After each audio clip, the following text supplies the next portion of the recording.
You are suffering, not because the world is chaotic, but because your mind is. 2,000 years ago, the most powerful man on earth faced wars, plagues, and betrayal. Yet, he wrote about peace. How? Because he knew a secret that we have forgotten. You are not stressed by what happens to you, but by how you react to it. He didn't just endure stress, he eliminated it. Today, we are breaking down 7 ancient habits from Stoic philosophy that will make your mind invincible against modern anxiety. Stop trying to calm the storm. Calm yourself. The storm will pass. Here's habit number 1. Habit 1. The dichotomy of control. Epictetus, a slave-turned-philosopher, taught us the most fundamental rule of peace, the dichotomy of control. Some things are up to us, and some things are not. You stress because you are trying to control the uncontrollable. You cannot control the traffic, the economy, or what your boss thinks of you. Trying to control these things is like begging the sun not to set.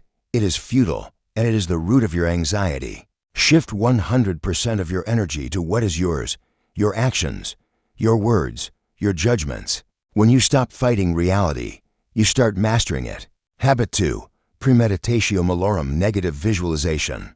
Most people tell you to think positive. Stoicism says the opposite. To kill stress, you must visualize the worst-case scenario. This is premeditatio malorum. Ask yourself, what if I lose my job today? What if I get sick? Fear comes from surprise. Anxiety thrives on the unknown.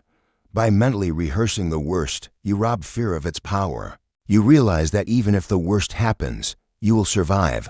You will adapt. You don't do this to be depressed. You do this to be prepared. When you have already faced the dragon in your mind, it looks like a lizard in reality. Habit 3. Voluntary discomfort. Seneca was the richest man in Rome, yet once a month, he lived like a beggar. Why? To practice poverty. This is habit 3. Voluntary discomfort. We are stressed because we are soft. We are terrified of losing our comfort. So, callous your mind. Take a cold shower, skip a meal, sleep without a pillow.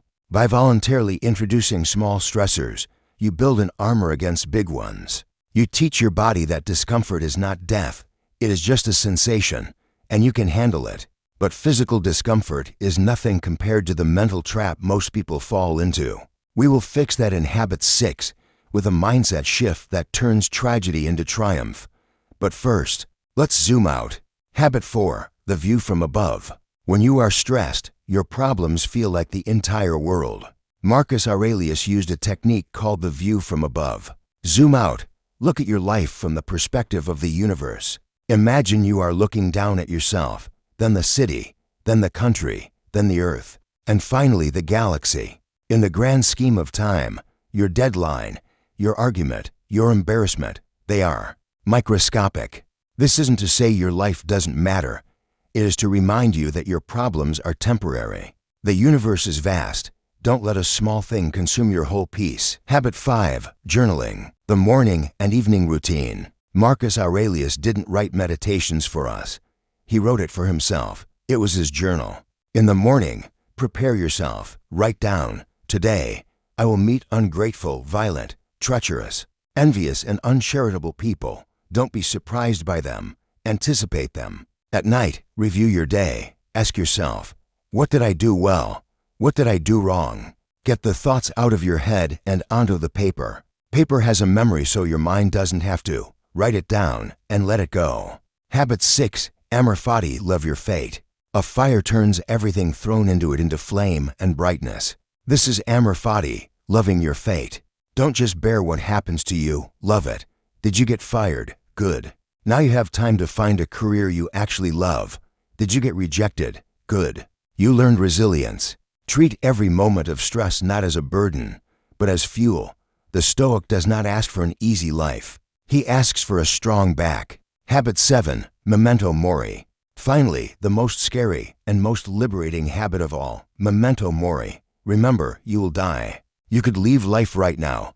Let that determine what you do and say and think. Why waste this precious, limited time worrying about things that don't matter? Stress is a form of ingratitude.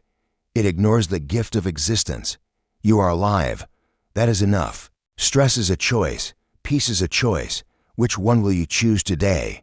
If you want to build a mind that cannot be broken, subscribe to the channel.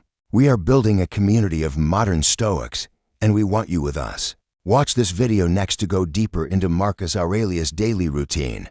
Amor Fati.